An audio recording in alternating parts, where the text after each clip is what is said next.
We are now live. Thank you very much. And good afternoon, everyone. I want to welcome you to the Appropriations Committee. We're going to have a number of bills today that we're hearing. We'll hear them in the following order. House Bill 255, Delegate Rosenberg. House Bill 54, Delegate Crosby. House Bill 68, Delegate Watson. House Bill 391, Delegate Bartlett, and House Bill 330, Delegate Boatler. We're going to begin with Delegate Rosenberg, and I want to remind everyone who's here to testify that the sponsors will get ample time to do an introduction of the bill. People who follow the sponsors to testify either for or against the bill are given 2 minutes. So you might think about summarizing your remarks in advance. With that, we want to welcome Delegate Sandy Rosenberg.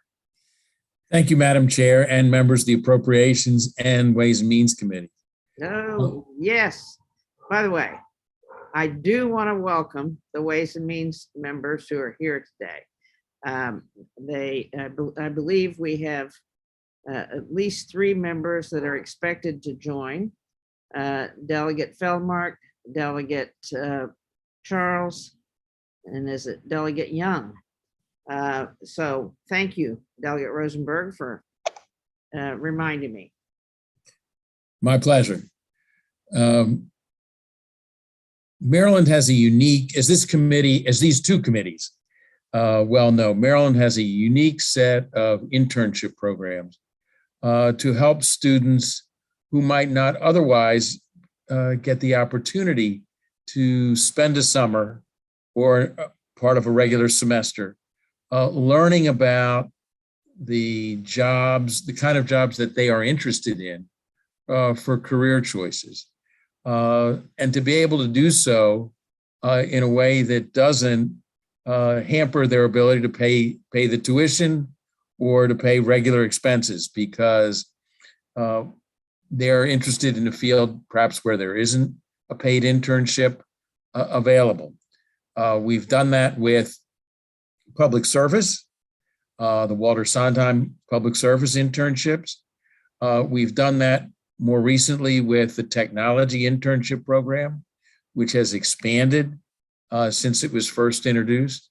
That is a program that was enacted under the O'Malley administration, and then part of our effort to attract Amazon to the Hogan administration funded that technology internship program. And the success of these programs beyond the concept, beyond the idea, is very much attributable to the people at the Shriver Center at UMBC. And they have come to me with the idea that is now before you to build upon what we've learned from the technology internship program to create a similar program for students who are interested in jobs long-term, but in the short term, interested in an internship with a liberal arts employer. Internships with companies that don't otherwise offer them, internships that give students the best kind of foot in the door, hands-on exposure to what is entailed with the kind of would-be entailed with the kind of jobs that they are considering for the long term. These internships also would have the added benefit, as is the case with existing internships, of encouraging, enabling people, students to stay in Maryland upon graduation, because in many instances, if they had a successful internship, they'll stay with that company upon graduation, begin their career there, or find another company that's similar, but in Maryland. The stipend is also of benefit to students, particularly so at our historically Black colleges and universities, those students who might not otherwise be exposed to these small companies and who might not otherwise be able to afford the internship and the experience that they would gain during that summer experience.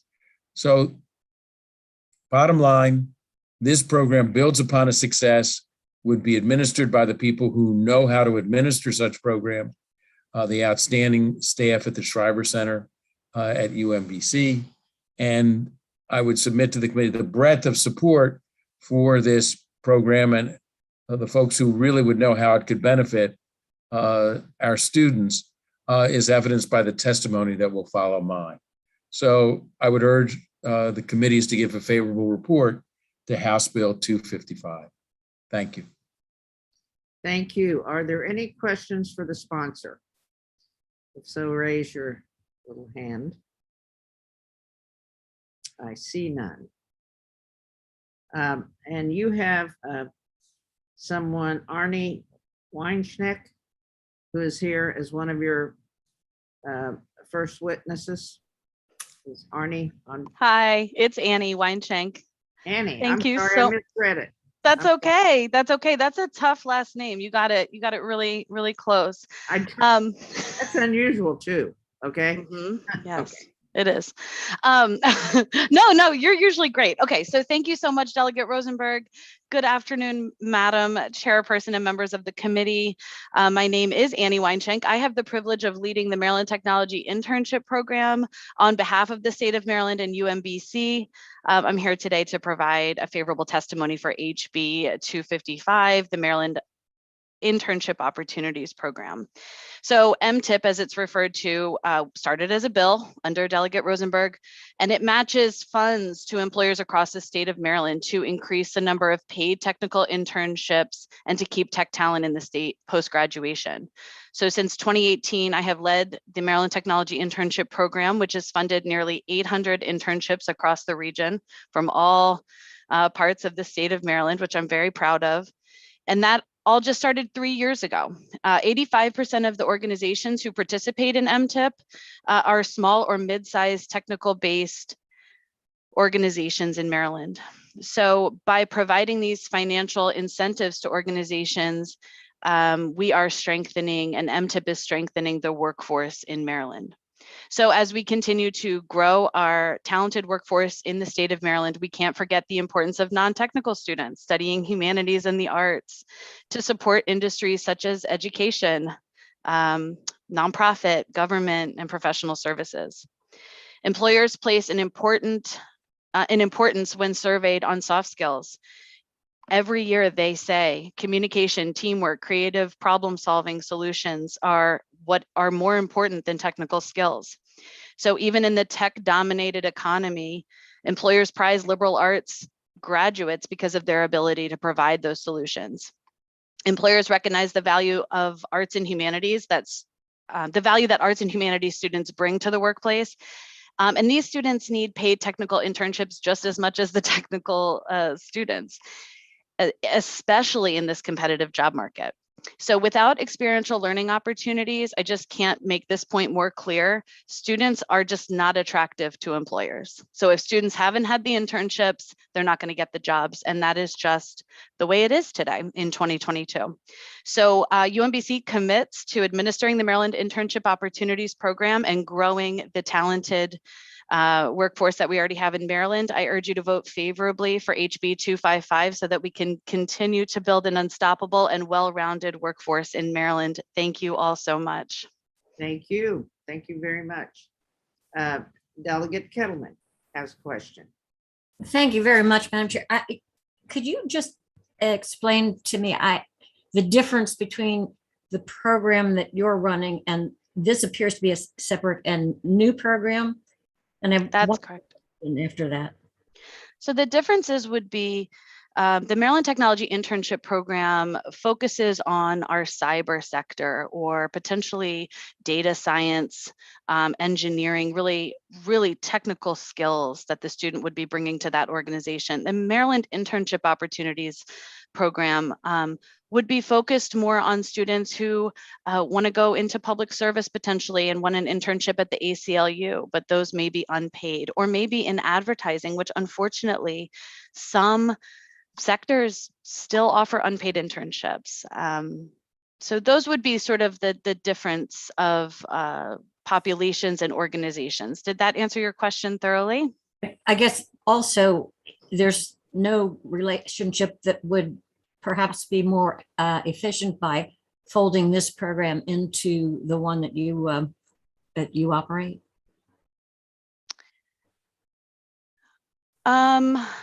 Okay, Delegate Rosenberg. Can I don't know if I can. Go ahead. Go ahead. Okay, thank you.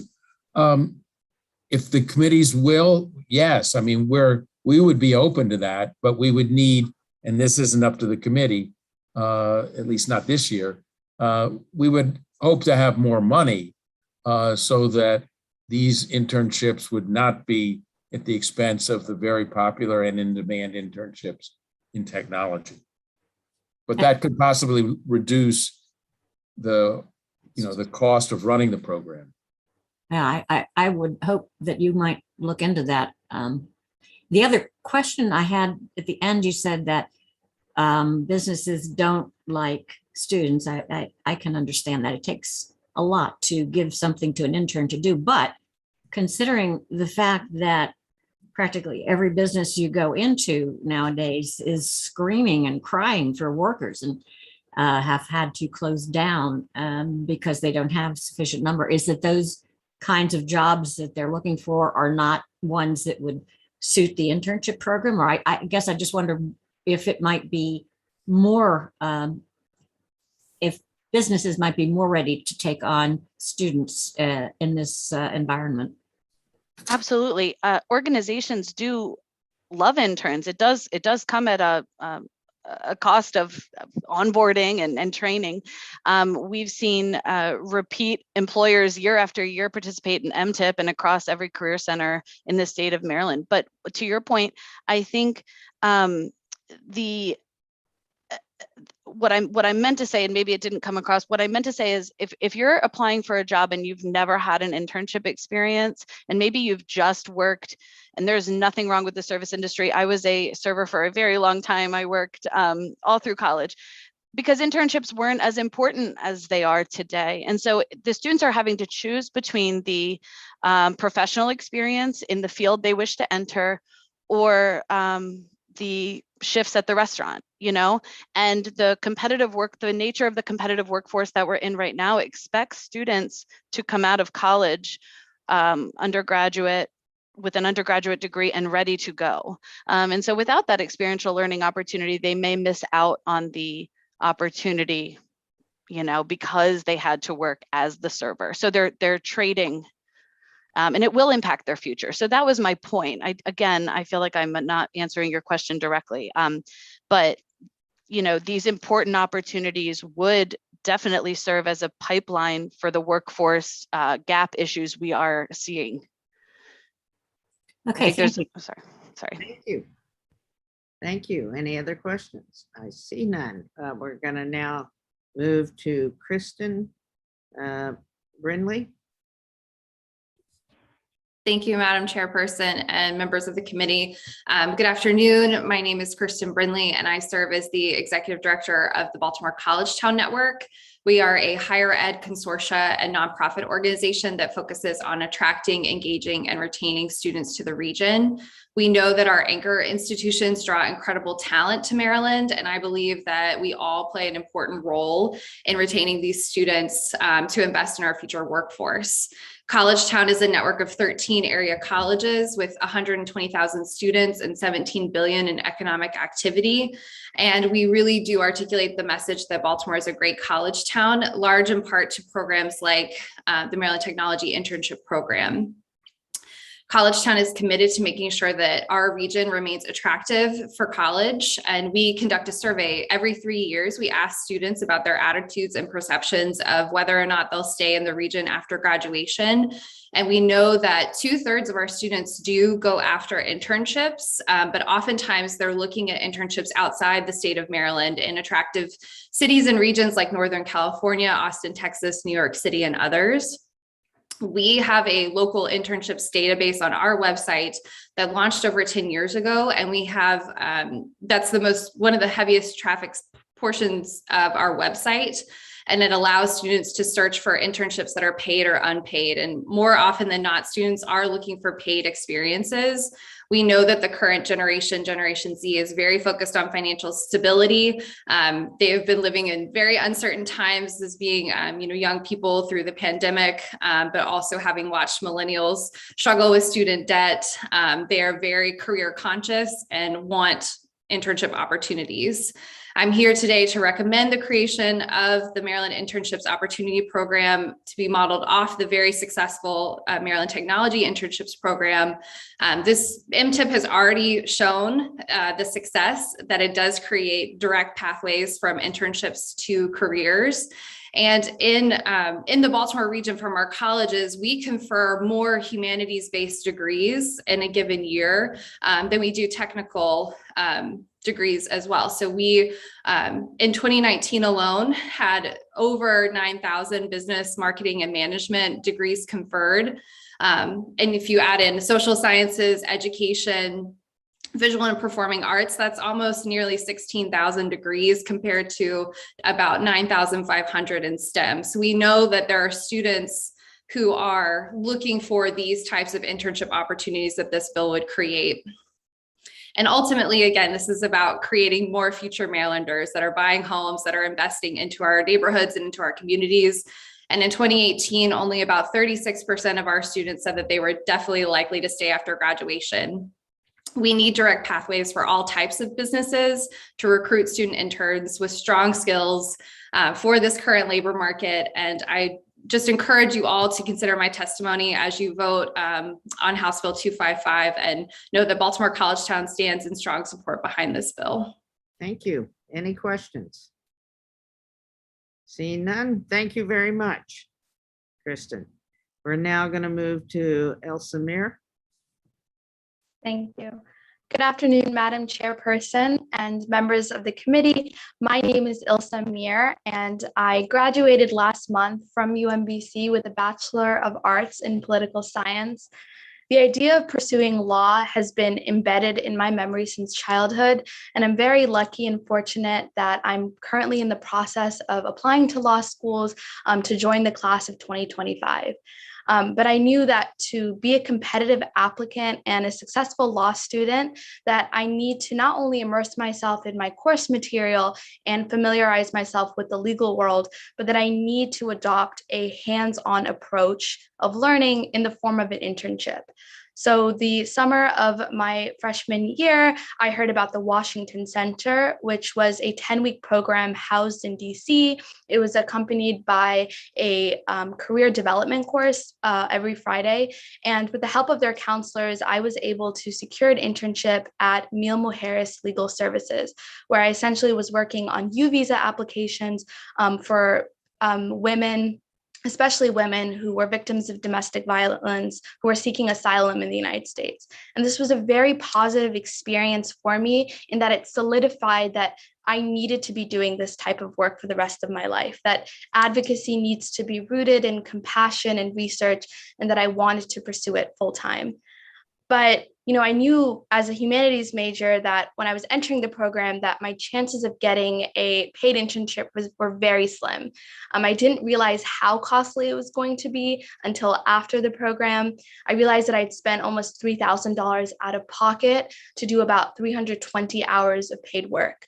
So I had two sources of income scholarship that I had acquired to be able to fund my experience, but it was very, very difficult. And I relied on over $9,500 of scholarship funds and a $1,500 scholarship fund from my university. So it was very difficult. And I know that a lot of students are in my same position, and they're trading in relevant experience in order to make ends meet or save for grad school or save just to be able to live by themselves and independently. So I know that all students, regardless of their major, will benefit greatly from the Maryland Internship Opportunities Program, and I encourage you all to vote in its favor. Thank you. Thank you. Any questions? Yes, Delegate Kettleman. This is actually probably more for the sponsor, but it occurs to me as we're sitting here listening, that we're creating more and more paid internships. And I wondered, why is it that we refuse to allow this young people an opportunity to be hired by a company at a reduced rate? Why companies, private businesses, have to pay a minimum of $15 an hour, or what will soon be, when the idea that training and taking in new young people, that's what the lower wages were for. And it just seems to me like we're now having the government pay something that the private businesses would have been delighted to pay before. So maybe somebody can tell me why that doesn't work. Do you want me to respond? Go ahead. Mhm. Well, hopefully we don't undercut the salaries. The concern about minimum wage, I believe, is that lower wages undercut the salaries of full-time workers. And therefore that there might not be the resources to hire them full-time. I think internships are a valuable and essential part of both the business, the running of the business, and the grooming of future workers who would be paid minimum wage or more. And so that's why we have both. We have both a minimum wage for full-time employees and internships for people who are getting their feet wet and learning about the business. May I say one thing? Yeah. About that? Okay. So this is also going to be providing matching funds. So if they're paying $15, or maybe they can only pay $10, they'll be matched 50%. So they get a reimbursement at the end. So what it really also does is it expands their internship program. So where they were only able to have 2 interns over the summer, now they can perhaps have 4. Is something else to think about. And so there is skin in the game. As Delegate Rosenberg always likes to say, that is the secret sauce of this program. Organizations often look to these as these internship programs as recruiting pipeline programs to cut costs from job fairs and things like that if needed. Thank you. Delegate Forbes. Chair, and thank you, Delegate Rosenberg, for bringing this bill. And I'd like the panel to talk just a little bit about the equity piece of this. For years, affluent students from affluent families have been able to take unpaid internships and get ahead and come out of college with their bachelor's degree in a humanity with work experience. But students from families with less money can't take advantage of those opportunities. And so if this helps to bring some equity to the system, so those students are paid, so those internships have the ability to be paid, and students can get that experience no matter what their family's background is. Anybody want to comment on that? Oh. Annie? I would love to, and then Delegate Rosenberg, you can chime in where I miss. So definitely there are widening disparities among students who work at unpaid versus paid internships. So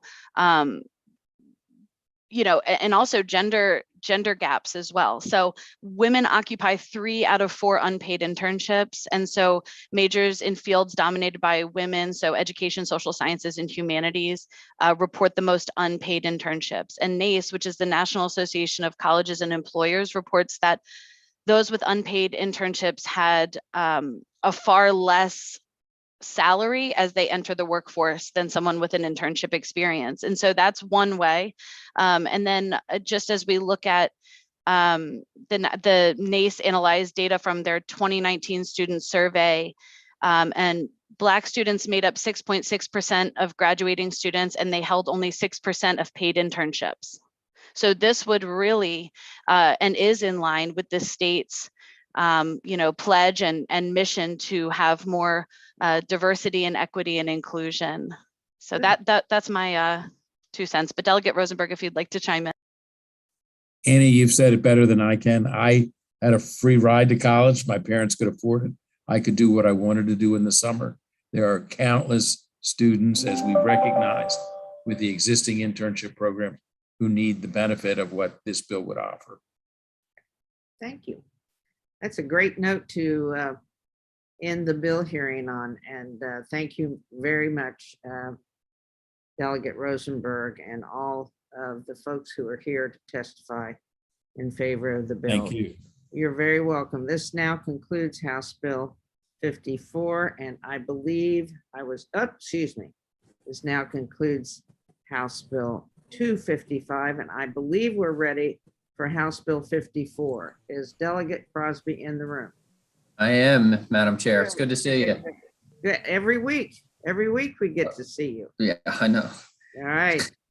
Glad to have you again. Go ahead. Good afternoon, Madam Chair, Vice Chair, and distinguished members of the committee. For the record, Delegate Brian Crosby, and it's an honor to present House Bill 54 entitled Higher Education, St. Mary's College of Maryland Cost of Living Adjustment. The purpose of the bill is simple. It's to raise the percentage of the cost of living adjustment provided by the state for employees of St. Mary's College of Maryland from 50% to 100%. Currently, both the University System of Maryland and Morgan State University receive 100% of the state employee COLA.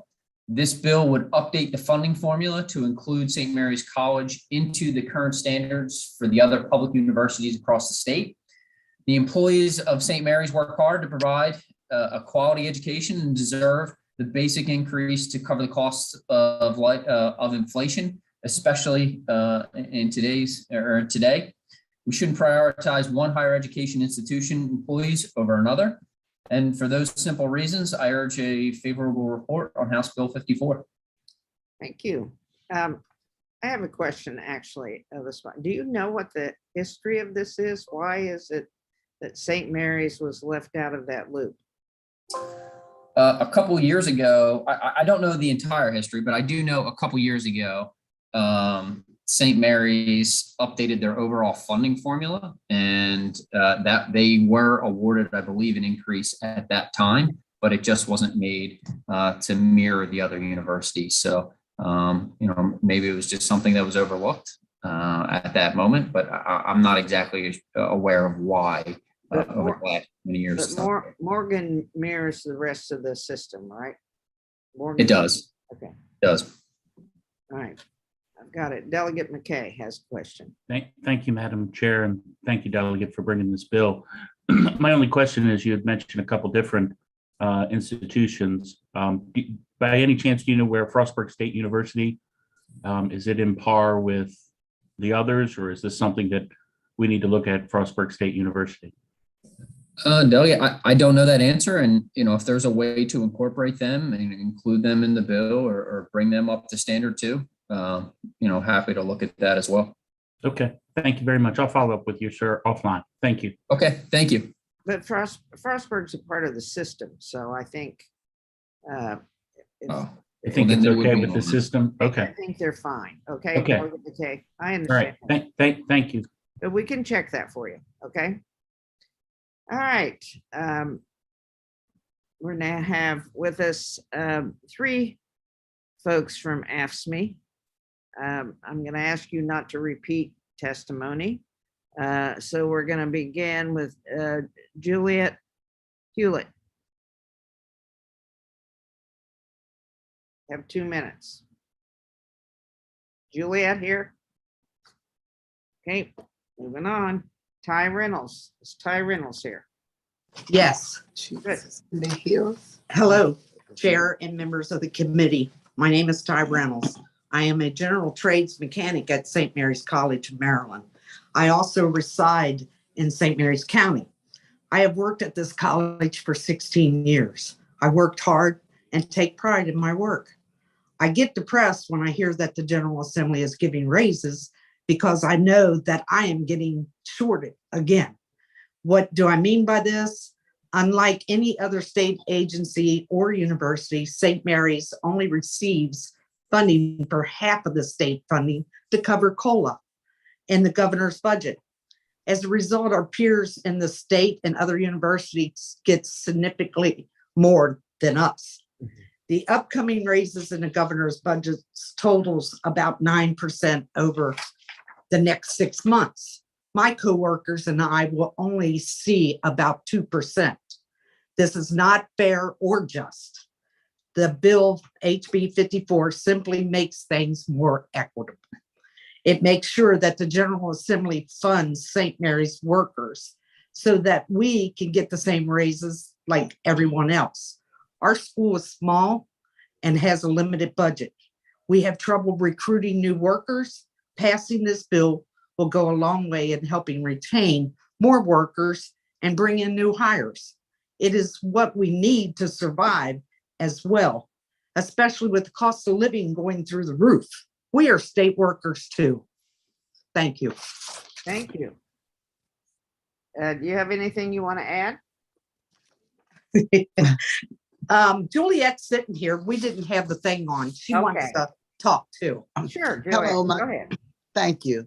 Hello, my name is Juliet Hewlett. I have been a housekeeper at St. Mary's College for 14 and a half years.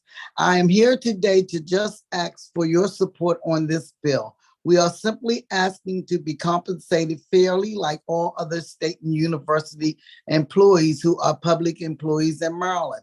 Right now, when the governor gives a merit or step increase in their budget, all agencies and universities get the money for it from the budget you pass, except St. Mary's.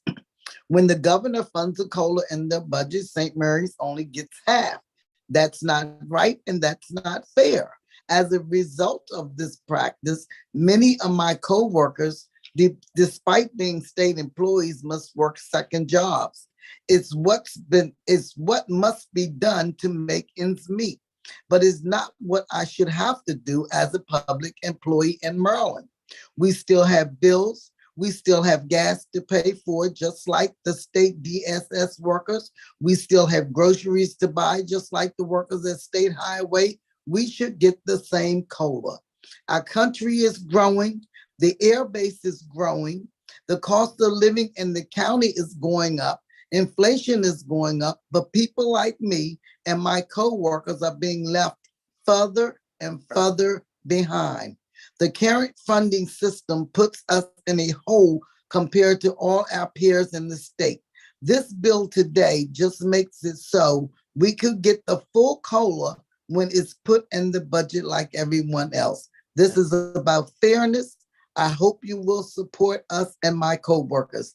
Thank you very much for your attention. Yeah, thank you for being here today. Okay, Yes, Yes. ma'am. nice to have you all the way. From You as well. We were looking forward for this. Yes. And we would like to meet together again in Annapolis someday when all Oh, this yeah. clears up. We all want that. That's for sure. Yes. Yeah, that's for sure. Well, you got a great delegate there. And Yes, we we have Yes, one we more. do. Yeah, we have one more. Lance Kilpatrick's here. Now, you're not going to repeat what these fine young women have said, are you? No, ma'am. I have learned my lesson over the years, thanks to your tutelage. You got 2 minutes. For the record, ladies and gentlemen, Lance Kilpatrick, I'm the Legislative and Political Director for AFSCME Council 3, representing approximately 30,000 state and higher education employees, including these 2 fantastic members here from St. Mary's College. In a simple word that a former president has used, and to paraphrase him, my people have been treated very unfairly. We are talking about a fiscal note from the last submission of this bill that would come out to approximately $130,000 annually. Given the state's robust surplus in the system, it is more than high time that this small but important injustice is rectified. And I appreciate all the consideration of the committee and Madam Chair, yours, to rectify this wrong. Thank you. Thank you so much. We do have a question, Delegate Grice. Thank you, Madam Chair. I guess the question, since I guess this unit is represented by AFSCME, can you talk about the negotiation process and how this fell through and why this wasn't, I guess, taken care of throughout the negotiation process? And then I guess as a follow-up question, why are we bringing it to the General Assembly if we went through the process as far as negotiating? That's the whole reason why we have unions to begin with. Yeah, you're right, Delegate. And if the balance between labor and management were truly balanced, that would probably bring a different situation to the fore. But let me give you some quick background and context to this. Madam Chair referenced, and actually it was 2017, and Chair McIntosh, I actually saw you preside over the hearing that had Morgan and St. Mary's go through with their funding formula adjustments going forward. And yes, I do not know why St. Mary's and the state agreed to a 50-50 cut, if you will, for cost of living adjustments, but that was a case that happened in 2017. In 2019, when our contract expired, we sat down for months with the St. Mary's administration looking to have a 3% cost of living adjustment put in place, which was the state's COLA at that time. St. Mary's refused to give us any more than 1.5 cost of living adjustment because that was the money that the state gave them, and they were not willing to come up with the other 1.5%. After 3 months, they came up to 2%, which from their budgetary standpoint still equaled a wash, because over 12 months, that becomes a 1.5% increase. It's a state funding formula that unfortunately is hindering the small college from being able to come up with the revenues necessary. And again, it's a very small amount that we're talking about, approximately $130,000 based upon the last fiscal note that I was able to see.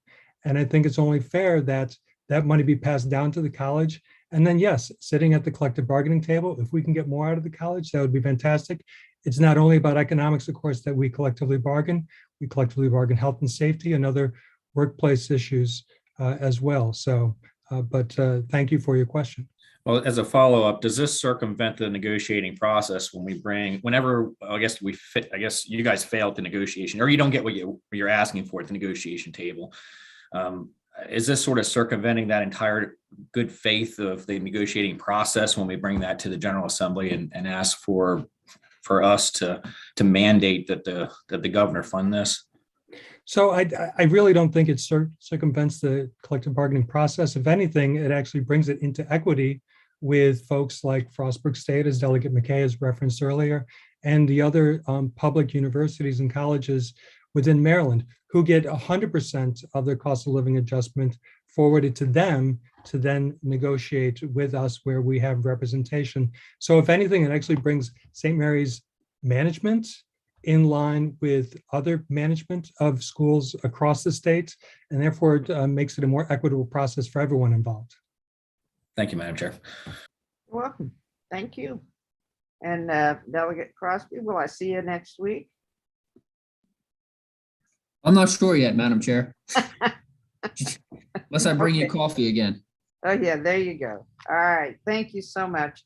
Thank you for all the folks from St. Mary's that participated. Have a great day, okay? Thank you. We're now going to move to, is Delegate Watson in the room, as we say? Yes, I am. Good. How are you doing? I'm doing well. Thank you, Madam Chair. Good. You want to present your bill? Yes, thank you. Good afternoon, Chair McIntosh, Vice Chair Chang, and members of the committee. Thank you for allowing me to present House Bill 68, which will require the Interagency Commission on School Construction, or the IAC, to consider systemic renovations regardless of the cost. As it currently stands, the IAC only considers systemic renovation efforts if the projects are valued above $4 million. Due to this requirement, many high-impact, low-cost projects are disqualified. When the Build to Learn Act of 2020 was passed, many of us anticipated funds from revenue bonds being used equally to cover the costs of new construction as well as renovation. Deferred maintenance in our public schools is just as common in Garrett County as it is in Howard County or the Eastern Shore. So this funding is critical to keeping our students in safe and healthy learning environments. However, last year I spoke with the Howard County executive, and he brought to my attention the fact that several projects in Howard County, including boiler replacements and roofing at several elementary schools, fall below this $4 million figure. The Baltimore County executive, who submitted favorable testimony at the Senate hearing on this bill, confirmed that many of their projects would be disqualified under the IAC's current interpretation. As such, this legislation would merely be clarifying the original intent. Most of these necessary projects that would lose funding by the IAC's new consideration would disproportionately impact the most vulnerable students in our communities. I have been informed this morning that the Senate Budget and Taxation Committee voted unanimously for this cross-filed bill, Senate Bill 40, as favorable with amendment. The amendment requires that the construction cost amount to at least $100,000. I support this amendment and request that you consider this amendment in a positive light as you vote on this bill. And I provided that amendment to the committee staff. And today you will hear supportive testimony from the Maryland Association of Boards of Education, the Maryland Association of Counties, Howard County Executive Calvin Ball, Howard County Public School System, and the Maryland Building Association. Thank you for your consideration of this bill, and I'm happy to answer any questions. Thank you. Are there any questions of the sponsor? So let me just clarify so I'm clear. The amendment moves the dollar figure from what to what? It allows projects from $100,000 to $4 million to be considered for funding I by got the it. IAC. Thank you. That's what I needed. Okay, any other questions? Okay. Did I hear that we have County Executive Calvin Ball? Yes, ma'am, Madam Chair. Well, I better hear from you. How are you? I am very well. Good afternoon, Chair McIntosh, Vice Chair Chang, and esteemed members of the Appropriations Committee. Happy New Year, and may your year of the tiger be one filled with health, happiness, and prosperity. As was noted by our wonderful chair, I am Howard County Executive Calvin Ball, and it's a pleasure to be with you this afternoon. And first, I'd like to commend Delegate Watson and this committee's leadership on school construction across our great state. I'm proud to express my strong support for this meaningful legislation, which would enable funding from the Built to Learn Act of 2020 to apply to all school projects, regardless of their costs, especially except for that amendment of $100,000.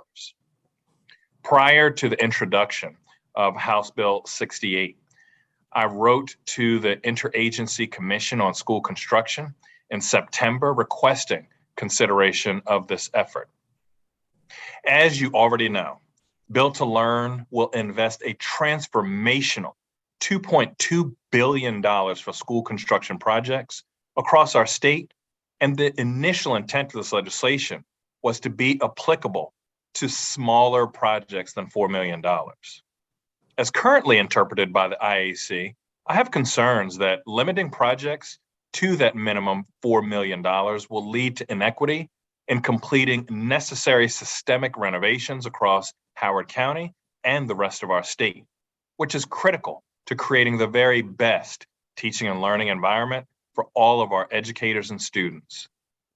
We appreciate the IAC for the significant funding provided for our county priorities to advance our new high school, which will be the first one built in Howard County since 2005, our Talbot Springs Elementary School replacement, and the renovation of Hammond High School. In Howard County, we have focused on renovation and continued investment in our older schools, as well as construction of our new ones to help alleviate school overcrowding. Though we have increased funding for systemic renovation in Howard County in recent years by nearly 20% over previous years, it helps beat the 5-year average, and we still have dozens of projects that require attention, from HVAC replacements to necessary ADA compliance upgrades to support our educators, learners, and families with disabilities. On average, in recent years, we have allocated nearly $60 million in county funding each year to support our construction efforts. The $118 million that Howard County will receive over the next 10 years from the Built to Learn Act is critical, and we need the flexibility this bill creates. I appreciate your partnership, and I look forward to your continued support of Howard County and other local jurisdictions across Maryland, and I respectfully request a favorable report on House Bill 68. Thank you very much. So let me just clarify, this bill targets only the Built to Learn money that we have programmed, because the other CIP, regular CIP, and the Healthy Schools would in fact address systemic projects. Correct? That's my understanding. Is that your understanding, Delegate Watson? That's my understanding, Chair, but we can confirm that just so that we're all sure. Is Michelle on? Yeah, I'm here. Yeah. You're right, Madam Chair. Oh, there you go. See, I've got them trained. You know? Confirm. No, you have the regular CIP, you have Healthy Schools. I mean, you have also the other program that's designed to help you get rid of portables, that we hope that that money is spent on getting rid of portables. It would be nice if it were. But so you have the flexibility with the other, but it's the Healthy Schools money that you want to have also go towards some systemic needs. Yes, ma'am, Madam Chair. I got it. Okay. I just want to make sure I'm clear. Thank you very much for being here, and we appreciate your support for school construction in any form. Okay. Have a Thank great you. day. All right. You too.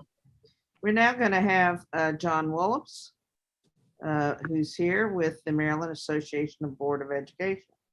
Welcome, John.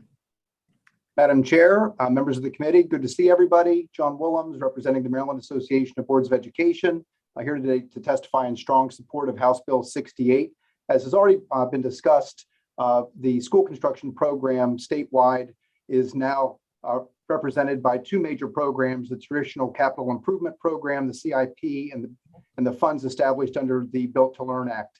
And under the general regulations and law, systemic projects are to be no less than $100,000 to qualify for state funding, ideally $200,000 or more. And we're encouraged to bundle those at the local level, really for efficiency's sake, in terms of accomplishing systemics on a multi-school and even countywide basis. But we've been very concerned about the arbitrary $4 million threshold established by the public school construction program for purposes of bundling, demanding the bundling at that threshold of these systemic projects.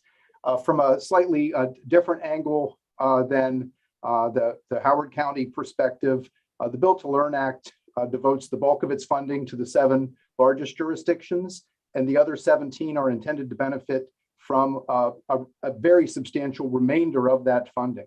And we want those 17 systems to be able to benefit from funding for systemic projects through the Built to Learn Act as well. And the scale of their projects is understandably smaller. It's less frequent that they're undertaking major new construction projects. And so these systemics, and again, these are plumbing, electric, HVAC, elevators, very important projects to the quality of the learning environment. But the odds of them adding up to $4 million on a regular basis for a small school system is not great. So we urge a favorable report on this bill. Very good. Thank you. Thank you. Any questions? Okay, we do have Delegate Beitzel ask question. Yeah, thank you, Madam Chairman. John, this question with this bill, would this help small rural counties to be able to use to be able to use these funds to improve their buildings and not just use it for building new facilities? Delegate Beitzel, absolutely. Yes, and so from a geographic equity standpoint, we're in strong support of this bill for the reason you just described. All right, thank you. Thank you, Madam Chair. You're very welcome. Delegate Solomon. Thank you, Madam Chair. John, just a quick question for you. You mentioned HVAC units. Do you have any sense of, I know we've had a lot of issues statewide around indoor air quality in schools. Do you have any sense of, especially in the smaller districts or even in the larger ones, if there are sort of HVAC projects in the pipeline that you know of that would be eligible or be thought to be used for this funding? Yes, Delegate Solomon, there definitely are. And in fact, it's often the case that rather than address specific classroom conditions, the system, literally and figuratively, within the school needs to be addressed. But again, in an elementary school, you can do a systemic project that still and all will not amount to the $400 million or $4 million threshold having been established by the school construction program. Great. I think, as you may know, I have a bill to work on that, so look forward to continuing that conversation with you. Thank you. Thanks, Madam Chair. You're very welcome. Okay, we're going to now move to Brianna January, who's here from the Maryland Association of Counties, MACO. Welcome. Thank you. Good afternoon, Madam Chair, Vice Chair, esteemed committee members. For the record, my name is Brianna January, and I am representing the Maryland Association of Counties, also known as MACO, in strong support of HB 68. You have my written testimony, and many of my points have already been made, so I'll be brief. The Honorable Bill Sponsor and County Executive Ball did a great job of explaining just how inhibitive that current $4 million Built to Learn project minimum is for counties to pursue some critical, high impact, low cost projects. Luckily, HB 68 and the discussed amendments seek to address that exact challenge, and they would, as Mr. Willems did a great job of explaining, offer all counties greater flexibility in pursuing a variety of important systemic school projects, which would help jurisdictions provide the safest and best school facilities for our students and staff. And to be brief, for those reasons, MACO supports HB 68 and urges a favorable report from the committee. Thank you. Very good. Okay, thank you very much. I believe this concludes this bill hearing. Follow up. Pardon me? Madam Chair, I think we have Bob Gorell from the IAC here. Oh, I didn't realize that. I'm sorry, Bob. You want yeah. Thank you, Madam Chair. Bob, are you in favor or are you opposed? Madam Chair, there is a minimal impact on the IAC as far as our management. But I wanted to explain to the membership that there could be disadvantages in this legislation as far as reducing the overall backlog maintenance. And that's why we had designed this and really considered it very hard what this lower threshold should be for the dollars. And I'll get to that. But the bigger effect will be on the use of the dollars. And that would be from MSA. These are bonded dollars. And the more projects we have, particularly small projects, they have a cost. So the bond cost will reduce the available dollars that can go to projects. And so that probably is something that MSA should comment on rather than me. But I want to say that we did receive the letter from County Executive Ball back in September. And I appreciate how hard it is for all of the LEAs to try to stay up with problems that are exceeding the available funding. It is notable that Howard County did increase their funding. They may have been underfunded prior to his watch on their facilities. And in fact, their average age has grown from 16 years over the last 5 years to about the same as the rest of the state. So he's catching up by increasing the dollars. And I know that's very much appreciated. I responded, I didn't say that in the letter that I responded to him. What I said is that these projects can be bundled, and it is correct. Someone said earlier that bundling the projects increases the efficiency of the dollars spent, but also the outcome of improving the facilities. So I wrote in my letter as an example of how that Howard County could bundle the exterior windows and doors at Guilford Elementary School, boiler replacements at Jeffers Hill, Forest Ridge, and Holton Elementary. They could all be bundled into a single project and easily meet that $4 million threshold. And it's hard almost to have an HVAC has been brought up to improve an HVAC system to the level of that is considered for health and safety, oftentimes goes up to $4 million at a single school on its own. So we don't think that this is a very high threshold. We think that certainly in light of the CIP dollars being available for smaller projects as well as healthy schools, that our understanding of the Build to Learn dollars was to do as much good as it could with those dollars available. And that's where that threshold came from. And I thank you, Madam Chair and members, for listening to the explanation. Thank you very much. And thank you for being here. I'm sorry I didn't see you on the page. All right. Thank you very much, everybody. Have a great day. Delegate Watson, thank you so much for bringing this. Thank you, Madam Chair. You're very welcome. We're now going to move to House Bill 391. We have, I believe, Delegate Bartlett, staff person who is here. Yes, that's correct, Madam Chair. Matt D'Ambrosi. Oh, very good. And you're going to present the bill? That's correct. All right, we're going to grade you at the end of it. Looking forward to it. Go ahead. Good afternoon, Madam Chair, Vice Chair, and members of the esteemed Appropriations Committee. For the record, my name is Matt D'Ambrosi, and I am Delegate Sandy Bartlett's legislative assistant. On her behalf, I present to you today HB 391 and request your favorable report. Under current law, the Maryland False Health Claims Act prohibits a person from making a false or fraudulent claim for payment or approval by the state or Maryland Department of Health under a state health plan or program. It also authorizes individuals to file private party causes of action on behalf of a governmental entity for false health claims made against the state.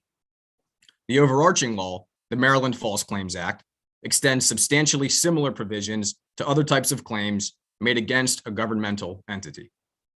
When a person submits a false claim in violation of the Maryland False Health Claims Act or the Maryland False Claims Act, the state may recover up to 3 times the amount of damages sustained and up to $10,000 per violation. The false claim does not have to be submitted directly to a government entity, but includes indirect payments, such as a subcontractor submitting a false claim to a prime contractor, or contractors submitting claims to non-governmental agencies that receive government funds. The comptroller must deposit any civil penalty or damages collected by the state under the Maryland False Health Claims Act or the Maryland False Claims Act into the general fund. This bill, however, requires that any civil penalty or damages collected by the state under those same 2 provisions that affects certain special funds be deposited by the comptroller back into those affected funds as opposed to the general fund. Requiring any civil penalty or damages collected by the state to be deposited back into the affected special funds, as would be mandated per this legislation, decreases general fund revenues beginning in fiscal year 2023. However, the Office of the Attorney General advises that any such impact is likely minimal. A small amendment has been offered to this bill, which will be discussed by one of the bill's witnesses, Ms. Shelley Martin, who is the director of the False Claims Unit within the Consumer Protection Division of the Office of the Attorney General. Ms. Martin is an expert in this subject area, so I respectfully ask that you direct all questions during this hearing to her. Should any members of the committee have additional questions or would like more information beyond this hearing, though, myself and/or Delegate Bartlett will absolutely be accessible and we'd be happy to work with you. We request a favorable vote on HB 391. Thank you to the members of the committee for your time, and thank you, Madam Chair. You're welcome. Thank you. Very good. Any questions? All right, we're going to move right along to Shelley Martin, who is here. Good afternoon. Thank you, Madam Chairperson and members of the committee. The Attorney General's office is pursuing this bill to rectify a technical problem with the way that both versions of the False Claims Acts are currently written. Under the acts, if fraud has been committed against a state agency, the entities authorized to pursue those fraud cases are the state, the counties, and municipalities. And any recoveries at the state level are to be deposited into the general fund. And that makes sense in many, many cases, but in some cases it does not. By appointing the Attorney General's office as the prosecutor of all of these fraud cases, the AG's office finds itself in the position of potentially pursuing cases for agencies that it does not typically represent and that receive funding outside of the normal budget and appropriations process. Our primary concerns in that respect are educational agencies, both county boards of education and state-funded colleges and universities. They are receiving funds from local tax dollars or from student tuition, room and board fees that may be involved in a fraud case of having paid for a contract or subcontract. And as the law is currently written, we believe that if we recover those funds, we may not have the ability to direct those funds back to those educational institutions, but would rather be required to put it in the general fund. We are also concerned about the state employee pension plans and the state employee healthcare plan, as these are employee benefit plans that are subject to competing obligations under other provisions of law to preserve funds to pay for future benefits. And there are many other special funds that receive monies outside of the normal appropriations process. So to solve this problem, we looked to what already exists in the State Finance and Procurement Code. So under State Finance and Procurement 7302, typically, if an agency receives funds and those funds are unspent at the end of the year, they are required to send those unspent funds back to the general fund. So what we have put into this amendment to the False Claims Act is that if an agency is not subject to Section 7302 in the first place, or if it is granted an exception under Section 7304, that would continue to apply to False Claims Act recoveries, and any recoveries on behalf of those agencies or special funds would remain with those agencies or special funds. And we've also created exceptions for the state employee health plan and the state pension plan, since those are employee benefit plans that need to preserve their assets for future use. Those are also programs that are involved with actuarial accounting on a regular basis to determine what future contributions may be necessary from the general fund. So in that sense, any recoveries that they keep would likely be offset against future funding, depending on what the actuaries determine is needed in any given year. And if you have any questions, I'm happy to answer them. Okay, thank you very much. Any questions? Seeing none? Thank you very much, Matt and Shelley. Very good hearing. We're now going to move to our final bill for today, House Bill 330, Delegate Boatler.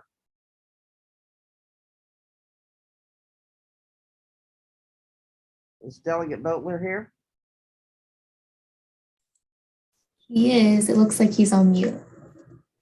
It's not a good way to start talking to me. Delegate Boatler, we believe you're on mute. There you go. I'm sorry, Madam Chair, I was having a heck of a time trying to get it to unmute. That's okay. Good afternoon. Good afternoon, Chair McIntosh, Vice Chair Chang, and members of the Appropriation Committee. Thank you for your time today to discuss House Bill 330. This bill will necessitate each public institution of higher education to require an undergraduate student to pass a United States history course to earn an undergraduate degree. An increasing number of colleges are overlooking and dropping U.S. history classes from their core curriculums. 70% of history majors are not required to take a U.S. history or government course at the top 76 liberal arts colleges. In 2020, the Council of Trustees and Alumni surveyed 1,100 institutions and found that only 18% required a U.S. history or government course. At the top 50 colleges and universities, a study found that college students had little knowledge of important U.S. historical facts. Only 23% could name James Madison as the father of the Constitution, and only 22% could match the phrase government of the people, by the people, and for the people with the Gettysburg Address. Over 1/3 of the college graduates surveyed could not place the Civil War in its correct 20-year time frame. Why is history important? History brings Americans together to honor their collective national historical base. History is the foundation for learning and understanding the previous action, choices, and narrative, including racial, economic, anthropological, and political underpinnings of our country.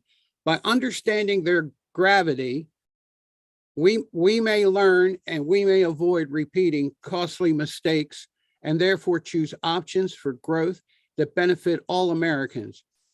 Our America's founding fathers understood that the success of their new nation depended on an educated and informed citizenry. This bill requires Maryland to educate and inform their college students to better serve their community and their country. States like Texas, California, Florida, and Georgia have similar laws mandating the study of American history. This bill has actually been before you in 2020. And there was something in there that the University System of Maryland had made a comment about. And this is a good thing, but it doesn't really pertain to this bill. But I wanted to point it out that USM has among the highest rates of student voter registration and of voting in the country. 81% of USM students were registered for the 2018 election, and over 44% actually voted. You know, that's a good thing. But if they do not understand the history of this country, then they really are not going to make the informed choices when they're voting. In closing, I want to read you a quote from John F. Kennedy. There is little that is more important for an American citizen to know than the history and traditions of his country. Without such knowledge, he stands uncertain and defenseless before the world, knowing neither where he has come from nor where he is going. And this was President John F. Kennedy in 1962. So I urge that, you know, the committee will give this a favorable vote, and thank you. I appreciate the time.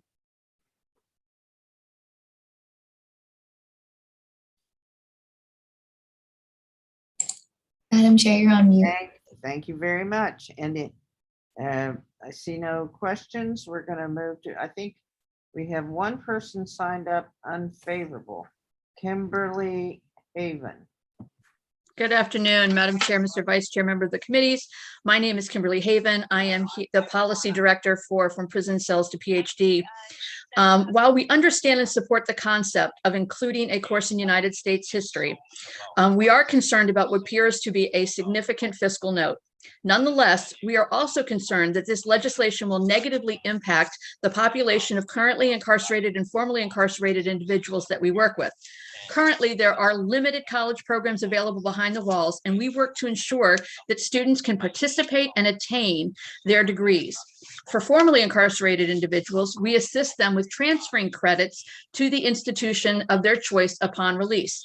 This legislation will impose a significant barrier to the institutions who are running programs behind the fence, and it will serve as a hurdle for someone to get a degree. Courses not already being taught will require more teachers, which will lead to an increase in staffing needs for the Department of Public Safety and Correctional Services budget to allow these new instructors in and to go through the things that they have to do to admit someone to the institution. For those in the community, it will serve as just another hurdle they must face in rebuilding their lives. Finally, again, while we support learning U.S. history, we are equally concerned about what is defined as a U.S. history course, given the national conversation about what we are teaching and what we are omitting to teach. And we are concerned that the incarcerated and formerly incarcerated will be severely handicapped by this legislation as they pursue their higher education goals. We therefore request an unfavorable report on HB 330, and I thank you all for your time. It's good to see you all again, too, by the way. In my chat line, but if we were in a perfect world. You're on mute, Madam Chair. I know. I see no questions. Thank you very much.